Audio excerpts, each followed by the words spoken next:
ছাত্র সমাজ এটা বুঝিয়ে দিয়েছে। আমি স্বরাষ্ট্র উপদেষ্টা রূপী হারুন আঙ্কেলকে বলতে চাই যে আপনি ঠাকুরগাঁও অবাঞ্ছিত ঘোষণা করা হলো আপনাকে, এবং আপনাকে 24 ঘন্টার আলটিমেটাম দেওয়া হলো।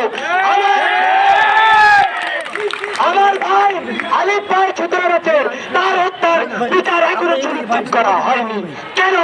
আমি প্রশ্ন করতে চাই, আমার ছোট বোন ফারানার হত্যার বিচার এখনো সুনিশ্চিত করা হয়নি কেন?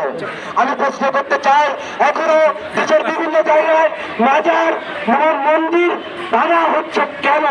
আমি আবারও বলতে চাই, ছাত্র জনতা রাজপথ ছাড়ে নাই, ছাত্র জনতা রাজপথ ছাড়বেও না।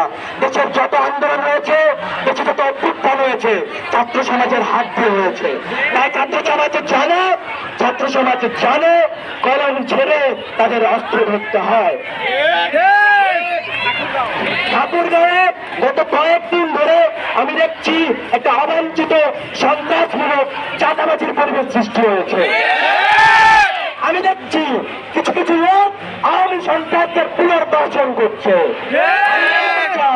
আমি বলতে চাই, আমি এই কোর্ট চত্বরে দাঁড়িয়ে বলতে চাই, আওয়ামী সন্ত্রাসদের জনসম্মুখে ফাঁসি না হলে ছাত্র সমাজ, ঠাকুরগাঁয়ের ছাত্র সমাজ এই রাজপথ ছাড়বে না।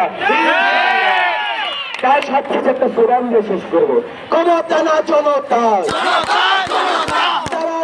রাজপথ, দীর্ঘজীবী হোক, প্রেম দীর্ঘজীবী হোক।